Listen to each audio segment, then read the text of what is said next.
मां से बढ़कर के कोई भी सबसे पहली जगत में पूजनीय और श्रेष्ठ गुरु मां है। इसलिए उन दुर्बुद्धि, उन दुराचारी, उन नरकगामी पुरुषों की क्या बात करें जो अपने मां के ऊपर हाथ उठा देते हैं, जो अपने मां को कटुवचन कहते हैं। मां जैसा 9 महीने गर्भ में रखा, इसके बाद हमारा कितने वर्षों तक मलमूत्र फेंकती रही, अपने रक्त को दूध बनाकर हमें पिलाकर पोषण करती रही, उस मां का अब जब सेवा करने का अवसर आता है, अनाथ आश्रम भेजा। माना तो 10 लाख रुपया, 100 लाख रुपया जमा कर देगा अनाथ आश्रम में, उनकी खूब सेवा होगी। लेकिन प्यार, अपना पुत्र अगर 2 रोटी लेकर के आए मुस्कुरा करके, मां कैसी हो, इससे बढ़ करके रुपया पैसा और सुविधा नहीं होती। प्यार कौन देगा? तुम बच्चे थे, तुम्हें अनाथ आश्रम में भेज जाती, जाकर के पैसा जमा कर देती, तेरा हालत क्या होता। आज जब मां की सेवा का अवसर आया, ये जवान लोग VIP बनते हैं। ये धर्म है, धर्म निश्चित अपना प्रभाव दिखाकर रहता है। तो अधर्म करोगे तो दंड मिले। सबसे पहली बात समझ लो, मां, जिसके मां हो और कोई देवी देवता पूजने की जरूरत नहीं, पूजो तो तुम्हारे भाग्य की बात है, लेकिन सबसे बड़ी देवी मां है, सबसे बड़ी पूजा मां है। अगर अपनी मां की सेवा कर ली तो भगवान को प्रसन्न कर लिया। मान जाओ हमारी बात, जहां तक हमारी आवाज पहुंचती हो, अगर तुम्हारी मां हो तो चूकना मत। मां का आशीर्वाद ले लो, विश्व ब्रह्मांड में कभी परास्त नहीं होगे। मां महामहिम गुरु है। हां, अगर आप वृंदावन वास करते हो, अपनी मां को पास रखो। जैसी भी परिस्थिति हो, उस परिस्थिति से अपनी मां की सेवा करो, अपने पिता की सेवा करो। संन्यास लेने पर वो पिता सन्यासी बालक के साष्टांग दंडवत करेगा, लेकिन वो बालक अपनी मां को साष्टांग दंडवत करेगा। ये बहुत बड़ी महिमा मां की है। पूज्य बाबा कह रहे हैं, इसलिए मां को इस मनुष्य लोक में प्रथम देवता, प्रथम गुरु मानना चाहिए। मातृ देवो भव हमारा वेद कहता है, और पितृ देवो भव। अपने माता पिता की जिसने सेवा नहीं की, आज्ञा नहीं मानी, मनमानी आचरण किए, वो कभी सफल नहीं हो सकता, किसी भी मार्ग में सफल नहीं हो सकता। पूरा जीवन रुपया कमा करके अपने बेटे को बाबूजी बनाना चाहो, बेटे ने जब बूढ़ा अवस्था आई, पानी देने की अवस्था आई, तो घर से निकाल दिया। माता पिता की आराधना करना ये भगवत भक्ति है। पुंडरीक जी महाराष्ट्र में अपने माता पिता को भगवान मान करके उन्हीं के 8 पैर सेवा में रहते। तो आज भी जो विट्ठल भगवान है, उन्हीं को दर्शन देने के लिए गए थे। एक ईंट डाल दी, उसी ईंट में खड़े हो गए। ऐसे आज भी खड़े हैं। ऐसे कहा, जब माता पिता की सेवा पूर्ण हो जाएगी तब महाराज आपके दर्शन करेंगे। माता पिता भगवान का स्वरूप है।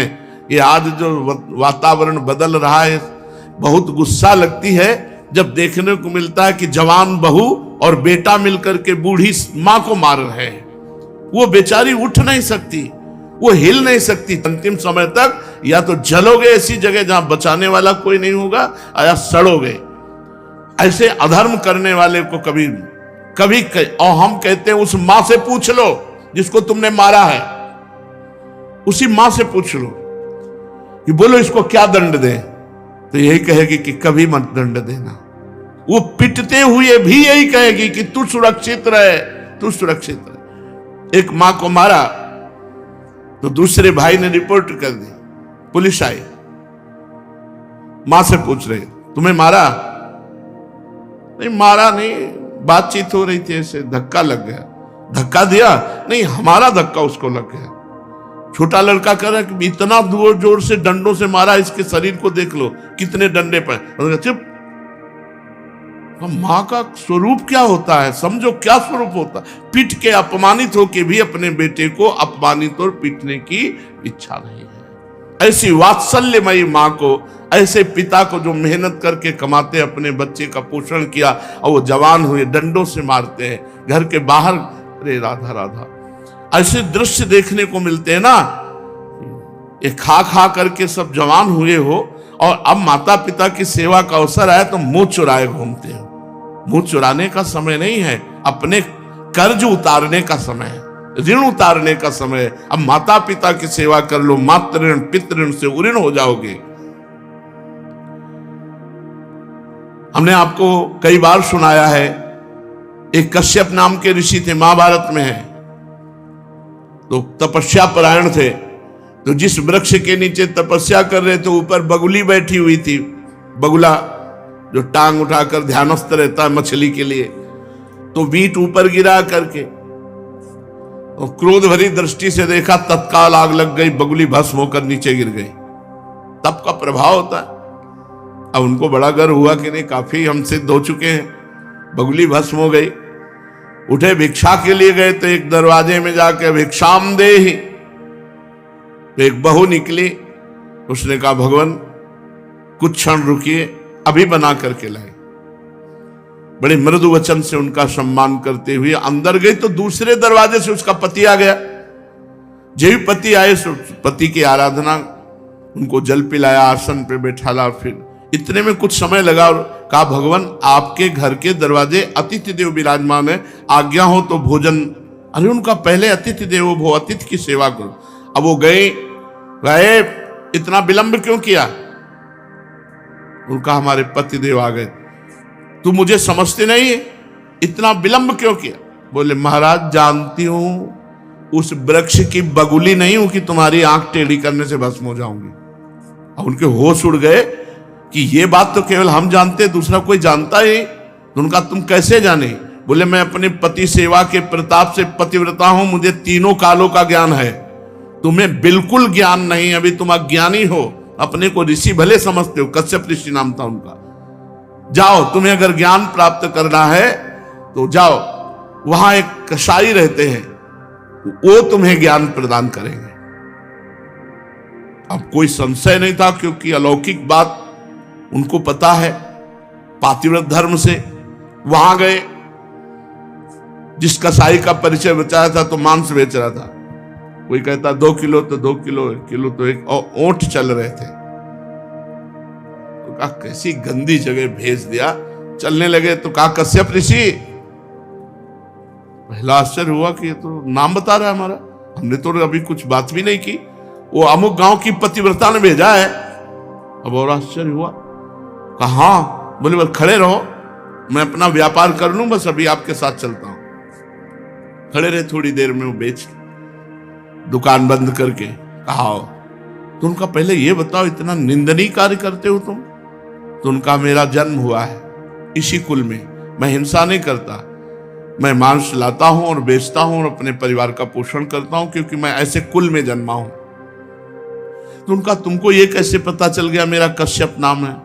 बोले आपका नहीं, आपके बाप का, आपके पुरखों तक का हमको पता है। और ये कैसे पता चला कि वो बहू ने आपको कहा है ऐसा? बोले मुझे तीनों काल का ज्ञान है, भूत भविष्य वर्तमान। बोले इतना निंदनीय कार्य करते हो और तीनों काल का? बोले हर समय नाम जप करता रहता हूं और अपने कुल के अनुसार व्यापार करता हूं, और मेरी प्रधान पूजा, चलो घर देखो। जब घर में गए तो श्वेत पलंग पर बूढ़े माता पिता सजाए देवता की तरह बैठे थे। जाके साष्टांग दंडवत की और कहा माँ आपके घर में अतिथि आए हैं, उनका अतिथि से मिलो और सेवा करो। उनका ये हमारे भगवान है, 8 पहर इनकी पूजा करता हूं, अपने माता पिता की, और अपने कुल के अनुसार आचरण करता हूं और निरंतर नाम जप करता हूं। उसके प्रताप से मुझे तीनों काल का ज्ञान है, भूत भविष्य वर्तमान। तुम अपने माता पिता को छोड़ करके तपस्या के लिए निकले हो, और वो भी अंधे हैं तुम्हारे माता पिता, जो स्वयं पानी नहीं ले सकते। तुम्हें कभी न परम पद मिलेगा, न स्वर्ग मिलेगा, नरक मिलेगा तुम्हें।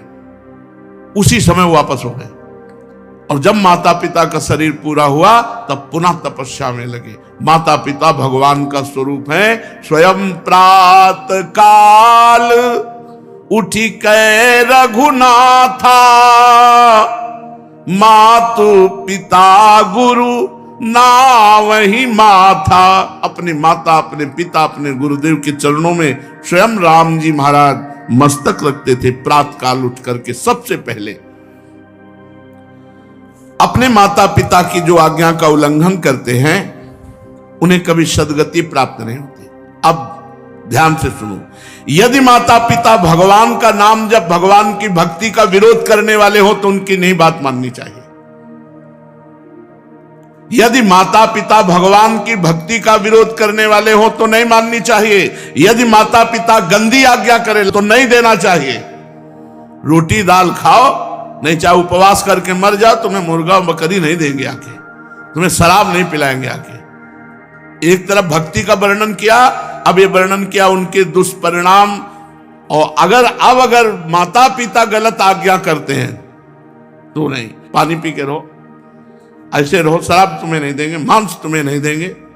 क्यों गलत आदत बनाई? जो धर्म विरुद्ध है वो हम तुम्हें लाके नहीं दे सकते। यदि माता पिता भक्ति विरोधी हो तो उनकी बात नहीं माननी चाहिए। सेवा करने की बात नहीं कह रहे, सेवा करो, बात मत मानो। यदि भक्ति विरोधी है तो बात मत मानो। यदि वो भक्ति विरोधी आदेश करते हैं, मांस भक्षण, मदिरा पान या कोई गलत आचरण का, बिल्कुल आदेश मत मानो, बिल्कुल अमंगल नहीं होगा। तजो पिता प्रहलाद विभीषण बंधु भरत महतारी, गुरुबल तजो कंत ब्रज बनितन भेमुद मंगलकारी, जाके प्रिय न राम अभय देही, तजिए ताहि कोटि बैरीशम यद्यपि परम स्नेही। दूसरे का धन चोरी से, बेईमानी से, घूस से, छल कपट से कभी नहीं लेना चाहिए। नहीं, वो तुम्हारे परिवार की बुद्धि भ्रष्ट करके नष्ट कर देगा। इस बात को बैठा लो, वो एक ही बार वाला सब पूरा नष्ट कर देगा। तुम्हारे घर के बच्चों की बुद्धि भ्रष्ट, पत्नी की बुद्धि भ्रष्ट और तुम्हारी बुद्धि भ्रष्ट, रोगे बाद में बैठ के। कितने ऐसे उदाहरण हैं। एक बहुत बड़े ऑफिसर पद में थे, फार्म हाउस और क्या क्या, अकेला लड़का, नक्शा था, कई गाड़ियां, सब। अब लड़का धीरे धीरे डिप्रेशन में पहुंचा, अपने हाथ से अपना गला उड़ा दिया। अब बैठे पूरी जिंदगी भर रो, क्योंकि अब बुढ़ापा हो गया है, तो अब ये तो हो नहीं सकती कि संतान उत्पन्न हो जाए। अब केवल सोचो कि तुमने क्या क्या किया। अब जीवन भर वही फार्म हाउस और महल और गाड़ियां देख देख के रो कि इनका अधिकारी कोई नहीं है। धर्म से चलो, साइकिल से चलोगे तो भी उन्नति को प्राप्त होगे, आनंदित रहोगे। मान लो हमारी बात। अधर्म का पैसा, दूसरे को, निर्दोष को दंड दिया और दोषी को मुक्त कर दिया रुपए के बल से, तो वो सरकारी, आखिरी सरकार जहां किसी की घूस नहीं चलती, वो जब न्याय करेगा तो ऐसी जगह फंसोगे, पूछो मत। एक बड़ा बलवान ऊपर चढ़ा छत पे, और बहुत बड़ा सरोवर था, और जहां उसको कूदना था वहीं नीचे चट बनी हुई थी सीमेंट की, ऊपर पानी था। अब उसको समझा कि पानी ऊपर से कूदा, ऐसे ककड़ी की तरह फट गया। यह है ऊपर वाले का न्याय। किसी और को फाड़ने की जरूरत नहीं पड़ेगी। बुरी दशा आने के पहले बुद्धि बदली जाती है, वहीं गिरोगे, ऐसी जगह फिसलोगे, ऐसी जगह फंसोगे जहां निकलने के चांस नहीं रहेंगे। अवश्य में भोक्तव्यम कृतम कर्म शुभाशुभम। धन दिमाग में भरे हुए हो, अगर धर्म से धन कमाओगे तो माना कि आप बहुत गरीबी से चल सकते हो, लेकिन आपके पुत्र, आपका परिवार सुसज्जित तेजोमय होगा। और अधर्म कमाओगे तो यही सब बाधाएं ऐसी आएंगी जो जिंदगी भर केवल सड़ते रहोगे, दिमाग तुम्हारा सड़ा हुआ होगा। कोई उत्तम विचार, कोई आनंद, कोई चिंता शोक का नाश करने वाला विवेक आपको प्राप्त नहीं होगा। इसलिए अधर्म का धन, निर्दोष को दंड, दोषी को छोड़ देना। इसीलिए बहुत बच के अपने जीवन को चलाओ। केवल धन ही और जीना ही काफी नहीं है, मरना भी है आगे, और मर के फिर जाना है दरबार में सरकार की, और उसका हिसाब होना है। यही केवल हिसाब नहीं होता है, यहां तो नॉर्मल हिसाब है। एक एक सेकंड का हिसाब सेकंड के कम हिस्से में हो जाएगा। चित्रगुप्त तुम्हारे मन में बैठे हैं। ये चित्रगुप्त वो है जो तुम्हारे मन रूपी सीसी कैमरे में पूरे अनेक जन्मों की सीन सहित सब बातें भरी है। उसी को तो नाम जप मंत्र जप से डिलीट कर आ जाता है। जब नाम जप मंत्र जप करते तो सामने छा जाता है। इसलिए भाई, अधर्म के धन से बचो। क्योंकि ये बुद्धि भ्रष्ट कर देता, परिवार को नष्ट कर देता है। ये बात अपने दिमाग में बैठा लो, अधर्म से दूसरों का धन लेने वालों, छल कपट करने वालों, ये बात को समझ लो। चाहे जिस पद प्रतिष्ठा पे हो, वो धन तुम्हारे लिए नाश का कारण बनेगा। अब मान लो, ये बात मान लो, प्रार्थना मान लो, नहीं आगे परिणाम देख लेना। कोई नहीं देख रहा, लेकिन तुम तो देख रहे हो, तुम देख रहे हो। कोई गवाही नहीं, लेकिन तुम गवाही हो। यहां जैसे वो जो जिससे गुप्त बात पूछनी होती, उसको वो दबावा दे करके वो मशीन में डाला जाता है कि वो वही बोलेगा जो सत्य है। नहीं, वो हमें नारकोटिक, हाँ जो भी ऐसे, वहां नारकोटिक की जरूरत नहीं, वहां बोलोगे ही सत्य और तुम्हें बोलने का अवसर ही नहीं मिलेगा। केवल यस यस, एक सेकंड के हिसाब में अनंत जन्मों का हिसाब करने की सामर्थ्य रहती। तुम्हारे सामने सील चल रही, तुम स्वीकृति देते चले जा रहे हो। बस ये चल सुअर बन, गधा बन, अब गए सुअरी की कोख में, अब भोगो। अवश्य में भोक्तव्यम कृतम कर्म शुभाशुभम। भाई सावधान, ये कर्म भूमि है, जो कर्म करोगे तुम्हें भोगना। हम खुल के इसलिए कहते हैं कि तुम्हारे दिमाग में पहुंच जाए, तुम्हारे दिमाग में समझ में आ जाए। और ये मत सोचना कि दान दे देंगे तो हम पवित्र हो जाएंगे, डबल पाप लगेगा। अगर भजन करने वालों को अधर्म का धन दान किया तो उनकी बुद्धि भ्रष्ट हुई, उनका भजन मारा गया और नरक जाओगे। अधर्म से कभी भी धर्म की पूर्ति हो ही नहीं सकती। फिर बिल्कुल पक्की बात समझ लेना। ये मत सोचना कि बेईमानी करके हराम के जितने मनावे कमा, उसके बाद थोड़े बाबा जी को दे दिए तो हम चक्का आनंद लेंगे। बाबा जी को अगर आप दोगे तो उनकी भी बुद्धि भजन से विपरीत जाएगी, उसका भी पाप तुमको लगेगा। इसलिए वो राधा बाबा कहते थे कि ईमानदारी का पैसा यहाँ देना हमें। जैसे कभी किसी को कोई भागवत सुना को तो बोले हम तुम्हें दक्षिणा देना चाहते, तो एक घास काटने वाला है, बोले बाबा पक्की ईमानदारी का, हम रोज घास काटते हैं, उसी का मिलता है, लाओ। बाबा बोले लाओ। एक संत को देखा जो पैर का रिक्शा जब चलते थे तो उसी ऐसे खड़े हो जाते, ला रे। बोले बाबा हम गरीब आदमी। बोले ला, तो 50 पैसा दे देता या 1 रुपया, वही बस ले। कि वो पसीना चुआ रहा है, मेहनत कर रहा है, वो 50 पैसा 1 रुपया दे।